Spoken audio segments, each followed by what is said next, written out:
सभी का हमारे यूट्यूब चैनल आइडियल क्लासेस में स्वागत है बच्चों। आज हम आपके लिए एडगेट अभ्यास पुस्तिका का अध्याय 5 लेके आए, जो आंकड़ों का प्रबंधन है और जो आपकी वार्षिक परीक्षा दो होने वाली है उसके लिए इस अध्याय के प्रश्न बहुत ही महत्वपूर्ण है, क्योंकि इस अध्याय से जो आपको प्रश्न पूछा जाएगा वह 5 अंक का प्रश्न आएगा।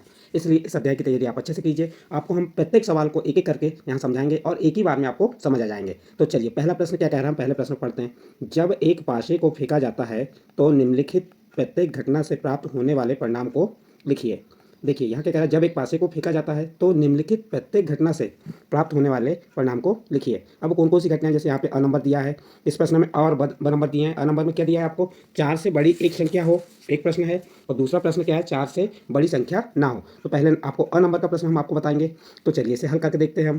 क्या कह रहा है, पासे को फेंका जाए तो पासे में कुल परिणाम क्या होते हैं। पासे के कुल परिणाम आपको मालूम होनी चाहिए। पासे में कितने अंक होते हैं, पासे के कुल परिणाम कितने होते हैं, कौन कौन से परिणाम होते हैं। तो कुल परिणाम होते हैं इसमें, आप देख सकते हैं कौन सा, 1 2 3 4 5 और ये 6। कुल अंक कितने होते हैं, 6 अंक होते हैं। और हमारे प्रश्न में क्या कहा है, 4 से बड़ी एक संख्या हो। तो 4 से बड़ी एक संख्या का परिणाम ज्ञात करना है आपको। तो 4 से बड़ी एक संख्या यहाँ लिख सकते हैं हम, क्या लिखेंगे, 4 से बड़ी एक संख्या के परिणाम हमें क्या ज्ञात करना है, परिणाम ज्ञात करना है। अब 4 से बड़ी संख्या कौन कौन सी, यहाँ देख लीजिए, ध्यान दीजिए आप। 4 से बड़ी संख्या क्या है, 5 और 6। 4 से बड़ी संख्या का परिणाम क्या हो गए, 4 से बड़ी संख्या कौन सी हो गई आपकी, क्योंकि आपको मालूम होनी चाहिए पास में कुल कितने अंक होते हैं, 6 अंक होते हैं। 6 फलक होती हैं तो 6 अंक होंगे उसके। एक फलक में 1 अंक, दूसरी फलक में 2, तीसरी फलक में 3, चौथी फलक में 4, पाँचवीं फलक में 5 और छठी फलक में 6। ऐसे 6 अंक होते हैं। और हमारे प्रश्न में पूछा है 4 से बड़ी एक संख्या हो। 4 से बड़ी संख्या कौन सी, एक संख्या कह रहा है। तो 4 से बड़ी एक संख्या क्या है आपकी यहाँ, 5 और 6 है। क्या है, 5 और 6। तो हम क्या लिख देंगे, 5 और 6, 5 और या क्या लिख देंगे हम, 5 और 6। 4 से बड़ी एक संख्या कह रहा है, तो एक संख्या कौन सी हो सकती है, 5 भी हो सकती है और 6, किससे, 4 से बड़ी। तो इस प्रकार से आपका ये अ नंबर का प्रश्न हल हो गया। इसी का ब नंबर का प्रश्न देखते हैं। चलिए ब नंबर का प्रश्न क्या कह रहा है, 4 से बड़ी संख्या नहीं हो। तो इसको कैसे हल लिखेंगे हम, हल लिख देंगे यहाँ पे, ये हल लिखे हमने। हल लिखने के बाद हमें मालूम पासे के कुल परिणाम कितने होते हैं। पासे में कुल परिणाम अभी बताए थे हमने। पासे में कुल परिणाम कितने हो गए, कौन कौन से परिणाम होते हैं, 1 2 3 4 5 और 6। कुल परिणाम 6 होते हैं। अब क्या कह रहा है इसमें प्रश्न में, 4 से बड़ी संख्या नहीं हो। अब 4 से बड़ी संख्या कौन सी नहीं, तो उसका निकाल लेंगे हम। लिखेंगे, क्या लिखेंगे यहाँ पे, 4 से बड़ी संख्या नहीं के परिणाम क्या हो जाएंगे, नहीं के परिणाम क्या हो जाएंगे। आप देखो 4 से बड़ी संख्या कौन कौन सी नहीं है, आपको ये देखना पड़ेगा। तो 4 से बड़ी संख्या 4 भी नहीं है, 3 भी नहीं, 2 भी नहीं और 1 भी नहीं। तो हम क्या लिख देंगे यहाँ पे, 4 से बड़ी संख्या 1 2 3 और 4 नहीं है। 1 2 3 और 4, ये क्या होगा, 4 से बड़ी संख्या नहीं के परिणाम क्या होगा, 1 2 3 और 4, क्योंकि 4 से बड़ी कह रहा है। 4 यहाँ पे उसके बराबर हो गई, तो 3 2 और 1 क्या हो गई, छोटी हो गई। इस प्रकार इसका आंसर आ गया ये। इस प्रकार से आप इस प्रश्न को हल कर देंगे। इस प्रकार आपका प्रश्न नंबर 1 कंप्लीट हुआ। इसके बाद प्रश्न नंबर 2 देखते हैं। प्रश्न नंबर 2 में क्या कहा है देख लेते हैं। पहले हम प्रश्न को हल लिख लेते हैं, फिर प्रश्न को पढ़ेंगे। चलिए प्रश्न को पढ़ लेते हैं। क्या कहा है, एक थैले में 10 कंचे हैं। एक थैले में कितने कंचे हैं, 10, जिसमें 4 सफ़ेद, 3 लाल, 2 नीले और 1 हरा है। थैले में से बिना देखे कंचे निकाले जाते हैं। थैले में बिना देखे क्या निकाले जाते हैं, कंचे निकाले जाते हैं। निम्नलिखित की प्रायिकता क्या होगी। निम्नलिखित की मीन्स यहाँ पे आपको अ नंबर और ब नंबर के 2 प्रश्न दिए, इनकी प्रायिकता आपको बताना है। तो चलिए देखते हैं, हम अ नंबर को हल कर रहे हैं। यहाँ पे अ नंबर की प्रायिकता क्या होगी, लाल कंचे प्राप्त करना। अब लाल कंचे प्राप्त करने की प्रायिकता, तो सबसे पहले हमारे पास कुल कंचे कितने हैं, घटना के कुल परिणाम निकाल लेते हैं। कुल कंचे कितने हैं, या क्या लिख देंगे हम, घटना के कुल परिणाम या कुल कंचे, घटना के कुल परिणाम। कुल परिणाम कितने हो जाएंगे, कितने कंचे हमारे पास, 10 कंचे हैं। देखो कैसे 10 कंचे हैं, 4 सफ़ेद हो गए, 3 लाल हो गए, 2 नीले हो गए और 1 हरा। तो ऐसे कुल परिणाम कितने आ गए हमारे 10। कितने कंचे हो गए हमारे पास 10। अब प्रश्न में क्या कहा है, लाल कंचे प्राप्त करना, तो लाल कंचे कितने कंचे लाल 3 हैं। यहाँ क्या लिखेंगे हम, लाल कंचे प्राप्त करने के परिणाम, यहाँ लिख देंगे हम लाल कंचे प्राप्त करने के परिणाम, प्राप्त करने के परिणाम, ये लिख दिया हमने। कितने हैं 3। अब हमें क्या ज्ञात करने को है, प्रायिकता। तो प्रायिकता क्या हो जाएगी, लाल कंचे प्राप्त करने की प्रायिकता लिख देंगे यहाँ पे, लाल कंचे प्राप्त करने की प्रायिकता। क्या ज्ञात करना है हमको, प्रायिकता का सूत्र क्या होता है, प्रायिकता का सूत्र होता है अनुकूल परिणाम भागित कुल परिणाम। तो हमारे अनुकूल परिणाम कितने हैं 3 और कुल परिणाम कितने हैं 10। तो क्या हो जाएगा 3 भागित 10, और 3 भागित 10 ये हमारा क्या आ गया, आंसर आ गया। इस प्रकार से हम इस प्रश्न को हल कर सकते हैं। और आपका ये अ नंबर का प्रश्न कंप्लीट। इसका प्रश्न नंबर 2 का ब नंबर का प्रश्न भी दिया है। चलिए ब नंबर का प्रश्न देखते हैं, सफ़ेद कंचा ना प्राप्त करना। तो इसको कैसे हल करेंगे देख लेते हैं। सबसे पहले हम हल लिख देते हैं। तो हमें इसमें भी क्या मालूम होना चाहिए, सफ़ेद कंचा प्राप्त ना करने के परिणाम, सफ़ेद कंचा ना प्राप्त करने के परिणाम कितने हो जाए परिणाम। तो हमारे पास कुल कंचे कितने हैं, हमारे पास कुल कंचे कितने बताए, इसमें 10 कंचे हैं। अब 10 कंचे में से हम क्या करेंगे, जो हमको प्राप्त नहीं करना है, तो कौन से कंचे प्राप्त नहीं करना है हमें, सफ़ेद कंचे ना प्राप्त करने के लिए हम किस किस को ले लेंगे, लाल कंचे। हमारे लाल कंचे कितने हैं 3। अभी आपने प्रश्न में देख लेना, आपकी बुक में एक ग्रेड अभ्यास पुस्तिका की बुक में ये प्रश्न दिया हुआ है। 3 2 धन 1 बराबर कितने आ गए, ये 6 कंचे। 6 कंचे प्राप्त नहीं करना है, या आप 10 टोटल कंचों में से जो आपके 4 कंचे सफ़ेद कंचे उनको घटा दीजिए, तो आपको मालूम हो जाएगा। अब हमें क्या ज्ञात करना, प्रायिकता। तो कुल कंचे कितने हैं, कुल कंचे हमारे पास, कुल परिणाम कितने हो गए, कुल परिणाम कितने हो जाएंगे 10 हैं, कुल परिणाम 10 हैं। अब हमें प्रायिकता क्या हो जाएगी, प्रायिकता इसकी सफ़ेद कंचा ना प्राप्त करने की प्रायिकता क्या होगी, तो अनुकूल परिणाम भागित कुल परिणाम। अनुकूल परिणाम कितने हैं 6 और कुल परिणाम कितने हैं 10।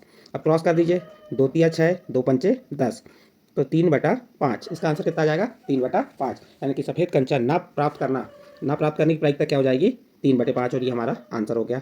इस प्रकार बच्चों आपका यहाँ पे प्रश्न नंबर 2 का ब नंबर का प्रश्न और ये अ नंबर का प्रश्न दोनों प्रश्न कंप्लीट होते हैं। अब इसके बाद नेक्स्ट आपका प्रश्न आता है प्रश्न नंबर 3। ध्यान से पढ़िए, ये प्रश्न आपके पेपर में 5 अंक का पूछा गया था पिछले वर्ष में 2021-22 में। अब ये आपके पेपर कब होना है 22-23 के लिए है। तो देखिए प्रश्न को पढ़ लेते हैं हम पहले। प्रश्न क्या कह रहा है, प्रश्न नंबर 3, निम्न दंड आलेख, ये जो दंड आलेख दिया आपको दिख रहा है, ये दंड आलेख में अलग अलग शैक्षिक वर्षों में कक्षा 8वीं के विद्यार्थियों की संख्या दर्शाई गई है। दंड आलेख को देखकर निम्नांकित प्रश्नों के उत्तर देखिए। इस दंड आलेख को आपको देखना है और ये जो प्रश्न दिए हैं इन प्रश्नों के आपको क्या देना है, उत्तर देना है। तो चलिए देखते हैं हम प्रश्न हमारे क्या है। दंड आलेख भी देख लेते हैं पहले। दंड आलेख ये हमारा क्या दिया हुआ है, आप ध्यान देंगे दंड आलेख में यहाँ क्या दिया, ये शैक्षिक वर्ष दिया है और इधर कक्षा 8 के विद्यार्थियों की संख्या दी गई है। और दंड जो विद्यार्थी संख्या जो हमारा पैमाना है 50 का है, 50 100 150 200 250 300 350। और यहाँ पे क्या दिया है 2003 से 2004 तक की के कितने छात्रों की संख्या दिया है, यहाँ देखिए 100। फिर 2004 से 2005 तक कितने हैं 200। फिर 2005 से 2006 तक कितने हैं 250, देखिए। फिर आपको दिया 2006 से 2007 तक 300। फिर क्या दिया है 2007 से 2008 तक 350। ये क्या है, शैक्षिक वर्ष किस वर्ष में कितने विद्यार्थी थे, ये दिख रहा है हमें।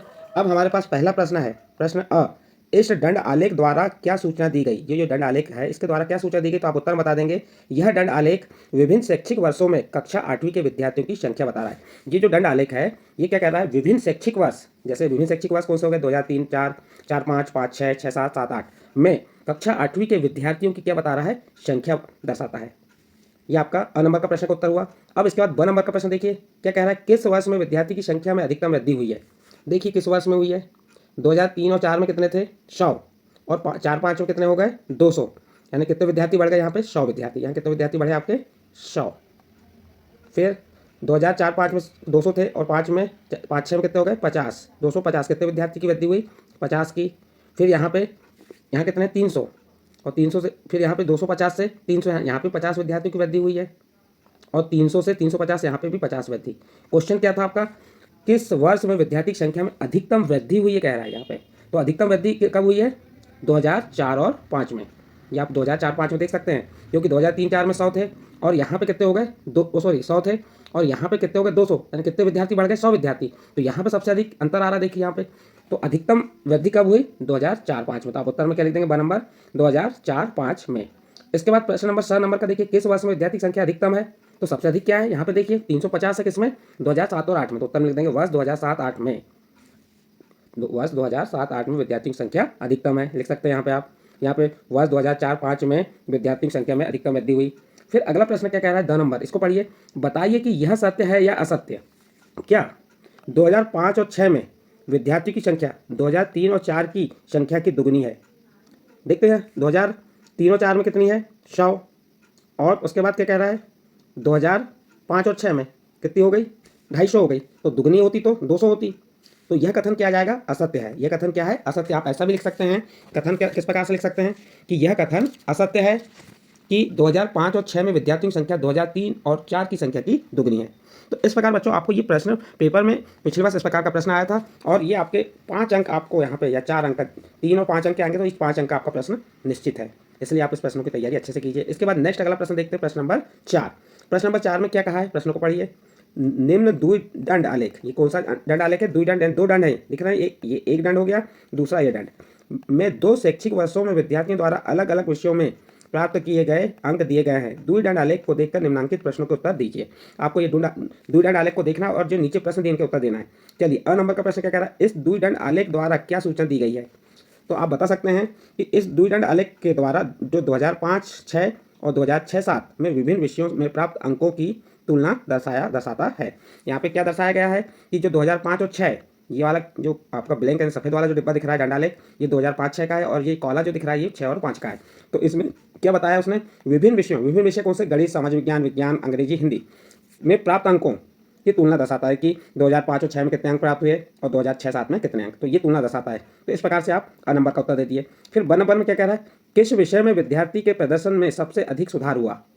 देखिए, किस विषय में विद्यार्थी के प्रदर्शन में सबसे अधिक सुधार हुआ। देखिए 2005-6 में कितने अंक लिया था गणित में 30, और 2006-7 में कितने अंक हो गए 60।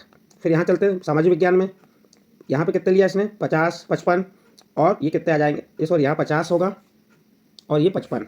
तो इसमें ज़्यादा सुधार नहीं हुआ, इसमें भी ज़्यादा सुधार नहीं हुआ, इसमें भी नहीं, इसमें तो गिरावट हुई है, और इसमें तो बराबर है। तो सबसे ज़्यादा सुधार कहाँ पे हुआ आपका, तो लिख देंगे गणित विषय में। यहाँ प्रश्न किस विषय में विद्यार्थी के प्रदर्शन में सबसे अधिक सुधार हुआ, तो आप उत्तर बता देंगे गणित विषय में विद्यार्थी के प्रदर्शन में सबसे अधिक सुधार हुआ। फिर अगला प्रश्न, किस विषय में प्रदर्शन में गिरावट आई। तो देखिए 2005-6 में कितने थे यहाँ पे, ये देखिए दंड आलेख, आपका जो दंड आलेख है ऊपर है, और 2006-7 में क्या हो गया, गिरावट आ गई, कम हो गया, नीचे आ गया ग्राफ। तो आप बता देंगे कौन सा विषय है ये, अंग्रेजी विषय। तो अंग्रेजी विषय में प्रदर्शन में गिरावट आई। इस प्रकार से स नंबर का आंसर कंप्लीट हुआ। फिर उसके बाद द नंबर का प्रश्न देखिए, किस विषय में प्रदर्शन में समान रहा, किस विषय में प्रदर्शन में समान रहा, यानी कौन सा विषय ऐसा है जिसका प्रदर्शन बिल्कुल समान रहा, दोनों वर्ष के अंक समान रहे। तो इसका सही आंसर देखिए यहाँ पे ये हिंदी विषय आ जाएगा। क्यों आएगा हिंदी विषय में, क्योंकि देखिए दोनों के दंड आलेख समान है, तो अंक भी कैसे होंगे, समान होंगे। इस प्रकार बच्चों आपका जो प्रश्न नंबर 4 थे उसके हमने प्रत्येक प्रश्न को उत्तर आपको यहाँ बताया, और बहुत आसान तरीके से, और इंपॉर्टेंट प्रश्न है ये। प्रश्न आपके पेपर की दृष्टिकोण से बहुत ही इंपॉर्टेंट है। यदि आप अच्छे से तैयारी करेंगे तो 4 अंक मिल जाएंगे, और आपको ज़्यादा मेहनत करने की आवश्यकता नहीं है। बस आपको समझने की जरूरत है कि किस प्रकार से दंड आलेख बने हैं, उन दंड आलेख को, द्विदंड आलेखों से हमें उन प्रश्नों को उत्तर किस प्रकार देना है। इस प्रकार आपका प्रश्न नंबर 4 कंप्लीट हुआ। नेक्स्ट अगला प्रश्न देखते हैं। नेक्स्ट अगला प्रश्न आएगा आपका प्रश्न नंबर 5। प्रश्न नंबर 5 में क्या दिया है, ध्यान से पढ़िए उसे। एक पृथक पर्चियों से 1 से 10 तक संख्या लिखी गई हैं। 10 पृथक पर्चियों पर, कितनी पृथक पर्चियों पर, 10 पृथक पर्चियों पर 1 से 10 तक संख्या लिखी गई है। 1 से 10 यानी कि 1, 2, 3, 4, 5, 6, इस प्रकार से देखो ये ऐसी लिखी गई हैं। 1, 2, 3, 4, 5, 6, 7, 8, 9 और ये 10, यानी 10 पृथक पर्चियाँ पे 1 से कहाँ तक अंक लिखे गए हैं, ये 10 अंक लिखे गए हैं। एक पर्ची पर एक संख्या, यानी एक पर्ची पर एक ही संख्या, एक पर्ची पे जैसे एक ही लिखा गया, 2, 3, यानी एक एक पर्ची पे एक एक अंक आए। उन्हें एक बॉक्स में रखकर अच्छी प्रकार से मिला दिया, और इन पर्चियों को हमने क्या किए, एक बॉक्स में अच्छी तरह से मिला दिए। बॉक्स के अंदर से बिना देखे एक पर्ची निकाली जाती है। अब हम बॉक्स के अंदर नहीं देखेंगे, बॉक्स के अंदर से बिना देखे एक पर्ची निकालेंगे, और निम्नलिखित की प्रायिकता क्या होगी, यानी निम्नलिखित की प्रायिकता मीन्स ये अ नंबर का प्रश्न, ब नंबर का प्रश्न, च और द नंबर, 4 प्रश्न इनकी प्रायिकता बताना है। तो देखिए अ नंबर का प्रश्न क्या कह रहा है, संख्या 6 प्राप्त करना है, संख्या 6 प्राप्त करना है। तो अब क्या करेंगे हम, संख्या 6 प्राप्त करने के लिए कैसे पर्ची निकालेंगे ये भी आपको मालूम होना चाहिए। तो संख्या 6 प्राप्त करना है तो हमको संख्या 6 यानी एक अंक, तो हमारे अनुकूल परिणाम कितने हो गए? 1 हो गए। और कितनी पर्चियाँ टोटल? कुल परिणाम कितने? 10। तो ये क्या आ जाएगा? 1/10, क्योंकि हमें क्या कह रहा है? संख्या 6 प्राप्त करना है। तो संख्या 6 प्राप्त किए तो अनुकूल परिणाम कितने हो गए हमारे? 1 हो गए।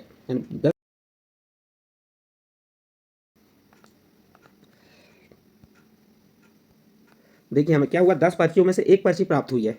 कौन सी? 6 अंक की। तो क्या हो जाएगा हमारा अ नंबर का उत्तर? संख्या 6 प्राप्त करने की प्रायिकता 1/10, अनुकूल परिणाम भागित कुल परिणाम।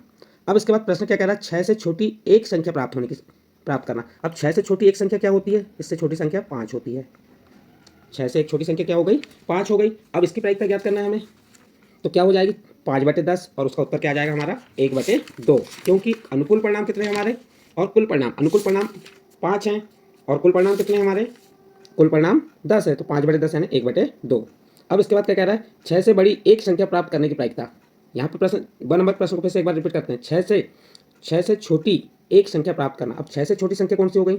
1, 2, 3, 4 और ये 5। तो कितनी अनुकूल परिणाम कितने हो गए हमारे? 6 से छोटे 5। 1, 2, 3, 4, 5। तो ये हमने अनुकूल परिणाम 5 लिखे और हमारे कुल परिणाम कितने हैं? 10। तो ये 5/10, और 5 का भाग 10 में कितने बार गया? 1/2। इस प्रकार से 1 नंबर का प्रश्न कंप्लीट हुआ। अब 7 नंबर का प्रश्न क्या कह रहा है? 6 से बड़ी एक संख्या प्राप्त करना। अब 6 से बड़ी एक संख्या प्राप्त करना, तो 6 से बड़ी संख्या कौन सी हो जाएंगी? 6 से बड़ी संख्या देखना पड़ेगा आपको। तो 6 से बड़ी संख्या हमारी कौन कौन सी हो गई? बताइए यहाँ पे। 7, 8, 9 और ये 10। ये 6 से बड़ी संख्या कितनी हो गई? अनुकूल परिणाम कितने हो गए हमारे? ये 4 हो गए। और कुल परिणाम कितने? 10। तो ये क्या आ जाएगा? 4/10, और 4 का भाग 10 में दी कितना है? 2/5 है। 2 दूनी 4, 2 पंचे 10। तो इस प्रकार 6 से बड़ी एक संख्या प्राप्त करने की प्रायिकता क्या हो जाएगी? 2/5। नेक्स्ट अगला प्रश्न देखिए, 2 नंबर का प्रश्न। एक अंक की एक संख्या प्राप्त करना। एक अंक की एक संख्या प्राप्त करना। तो अब एक अंक की संख्या, सबसे पहले तो हमारी एक अंक की संख्या एक प्राप्त करने की बात कर रहा है यहाँ पे। तो हमारे एक अंक की संख्या कौन कौन सी हो गई? 1, 2, 3, 4, 5, 6, 7, 8, 9, ये 9 है, इसको 9 पढ़ेंगे। उसके बाद 10। अब हमें क्या कह रहा है? एक अंक। तो यहाँ पे एक अंक की कितनी संख्या हो गई? ये देख सकते हैं आप, 9। एक अंक की कितनी संख्या है? 9 है। और 2 अंक की एक संख्या 10 क्या है? 2 अंक की संख्या है। तो इसलिए एक अंक की संख्या कितनी होगी? 9। और तो अनुकूल परिणाम हमारे कितने आ जाएंगे यहाँ पे? 9। और कुल परिणाम कितने? 10। तो 9/10। तो उत्तर में क्या आ जाएगा? 9/10। तो यहाँ लिख देंगे एक अंक की एक संख्या प्राप्त करने की प्रायिकता 9/10 है। इस प्रकार बच्चों आपका यहाँ प्रश्न नंबर 10 कंप्लीट होता है। प्रश्न नंबर 10 के बाद नेक्स्ट अगला प्रश्न देखते हैं। सॉरी, प्रश्न नंबर 5 कंप्लीट होता है। इसके बाद नेक्स्ट अगला प्रश्न आता है प्रश्न नंबर 8। प्रश्न नंबर 6। प्रश्न नंबर 6 क्या है? अभी आपको कौन सा प्रश्न समझा हमने? प्रश्न नंबर 5। अब इसके बाद आपका प्रश्न नंबर 6 आएगा। चलिए, प्रश्न नंबर 6 क्या कह रहा है? जब एक पासे को फेंका जाता है तो नीचे दी हुई घटनाओं की प्रायिकता ज्ञात कीजिए। आपको ये बिल्कुल मालूम हो जाना चाहिए कि पासे में कुल कितने अंक होते हैं? 6 अंक होते हैं। कितनी फलकें होती हैं? 6 फलकें। तो 6 अंक, एक फलक में 1, दूसरी में 2, 3, 4, 5, 6, यानी कुल परिणाम कितने हो गए हमारे? 6। हमारे कुल परिणाम 6 हो गए। अब जो हमारे नीचे प्रश्न दिए इनके आधार पर हम उत्तर देंगे। देखिए, अ नंबर का प्रश्न क्या कह रहा है? एक अभाज्य संख्या है। अभाज्य संख्या कौन सी होती है? जिनमें स्वयं का भाग जाए या जिनके स्वयं के 2 गुणनखंड होते हैं, वह क्या कहलाती है? अभाज्य संख्या है। तो यहाँ पे अभाज्य संख्या क्या है हमारी? 2। अभाज्य संख्या कौन सी हो गई? हमें क्या बताना है? अभाज्य संख्या बताना है। 2, 3 और 5 हमारी अभाज्य संख्या क्या हो गई? 2, 3 और 5। तो हमें यहाँ पे क्या ज्ञात करने का? प्रायिकता ज्ञात करने का। तो हमारे यहाँ परिणाम कितने हो गए? 2, 3, 5। अभाज्य संख्या 2, 3, 5 हो गई। तो अनुकूल परिणाम कितने हो गए? 3। या हमें क्या क्या प्रायिकता ज्ञात करना है? अब टोटल पासे में अंक कितने हैं? 6 हैं। तो 3/6, ये क्या आ जाएगा? 1/2। इसके बाद 1 नंबर का 1 नंबर का प्रश्न क्या है? चलिए 1 नंबर का प्रश्न देखते हैं। 1 नंबर का प्रश्न क्या कह रहा है? एक अभाज्य संख्या नहीं है। यहाँ पे क्या कह रहा है? एक अभाज्य संख्या नहीं है। तो अभाज्य संख्या कौन कौन सी नहीं है? तो यहाँ पे आपकी 1, 4 और 6। तो इसके भी कितने परिणाम हो गए? 3। तो यहाँ क्या आ जाएगा? ये 1, 4, 6 अभाज्य संख्या नहीं है। तो प्रायिकता क्या होगी? अनुकूल परिणाम। अनुकूल परिणाम कितने हो गए? 3। और कुल परिणाम कितने हैं? 6। तो इसका भी आंसर क्या आ जाएगा? 1/2। इसके बाद अगला प्रश्न कह रहा है 5 से बड़ी एक संख्या। 5 से बड़ी एक संख्या। तो 5 से बड़ी संख्या क्या है? 6। तो कितनी अनुकूल परिणाम कितने हो गए हमारे? 1। और कुल परिणाम कितने हो गए? 6। तो प्रायिकता क्या हो जाएगी? 1/6। नेक्स्ट अगला 5वां प्रश्न देखिए। 5वें प्रश्न क्या दिया है? 5 से बड़ी संख्या नहीं है। तो 5 से बड़ी संख्या नहीं है तो कौन कौन सी नहीं है 5 से बड़ी संख्या? 5 बराबर है तो 5 भी आ जाएगा इसमें। तो 5 से बड़ी संख्या नहीं है। 1, 2, 3, 4, 5। तो ये हमारे अनुकूल परिणाम कितने आ गए? 5। अनुकूल परिणाम कितने हो गए? 5 और कुल परिणाम कितने हो गए 6, क्योंकि पास में 6 फल के हैं तो कुल परिणाम कितने हो जाएंगे हमारे 6 हो जाएंगे। तो इस प्रकार से हमारा यहाँ पे आंसर क्या हो जाएगा इसका 5/6। तो अभाज्य संख्या का 1/2, अभाज्य संख्या नहीं है उसका 1/2, 5 से बड़ी संख्या की प्रायिकता क्या हो जाएगी 1/6, 5 से बड़ी संख्या नहीं है की प्रायिकता 5/6। इस प्रकार से आपका यहाँ पे प्रश्न नंबर 6 कंप्लीट होता है। इसके बाद नेक्स्ट अगला प्रश्न आएगा आपका प्रश्न नंबर 7। चलिए प्रश्न नंबर 7 देखते हैं। प्रश्न नंबर 7 में क्या है। प्रश्न नंबर 7 भी इंपॉर्टेंट है और बहुत ही सरल है।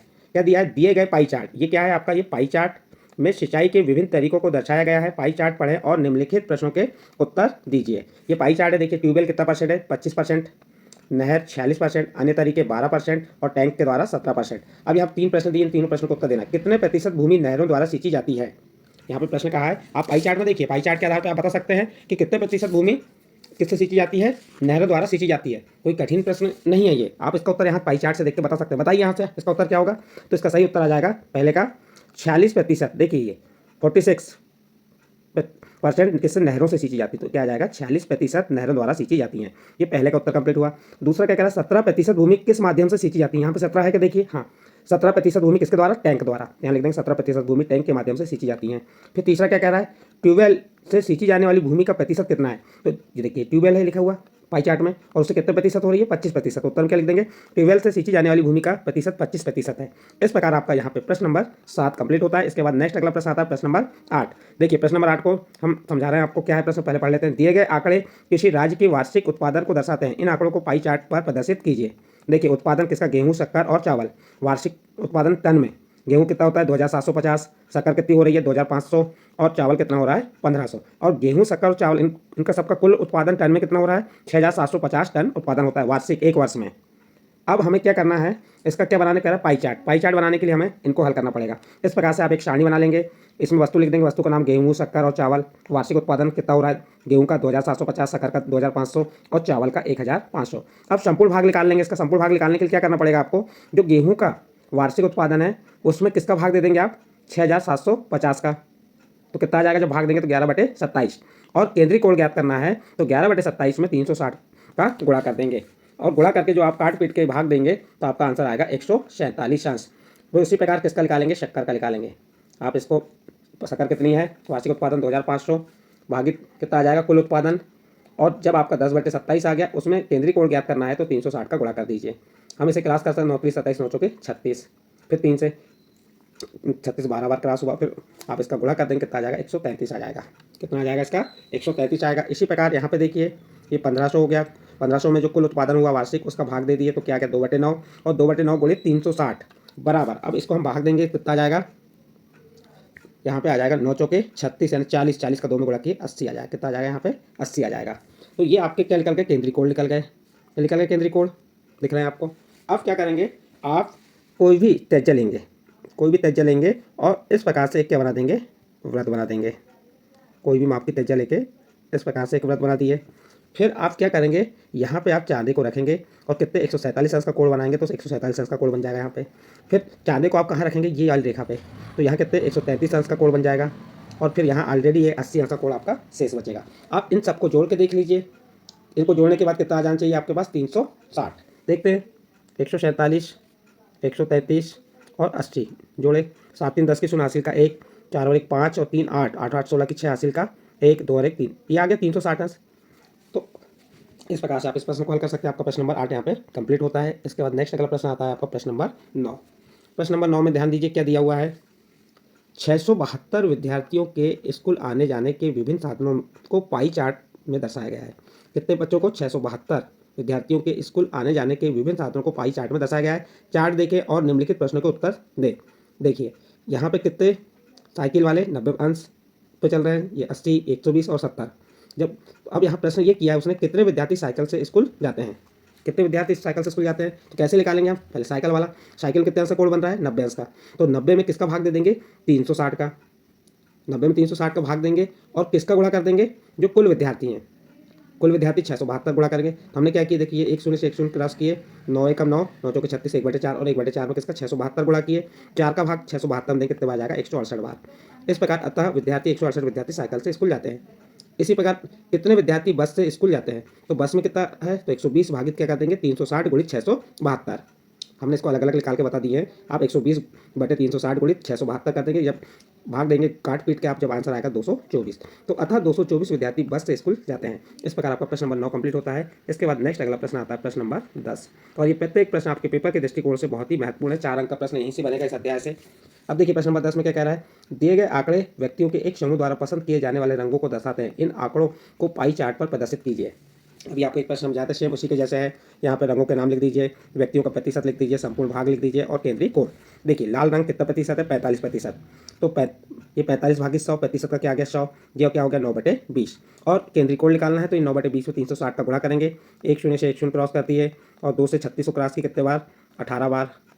और 18 का किस में गुणा कर देंगे, 9 में, तो कितना आएगा 162। इसी प्रकार हरा 30% है, 30/100, प्रतिशत का 100 आ गया।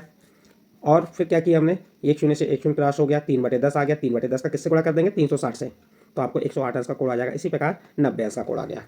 अब क्या करेंगे, ये आपके कोण आ गए पूरे।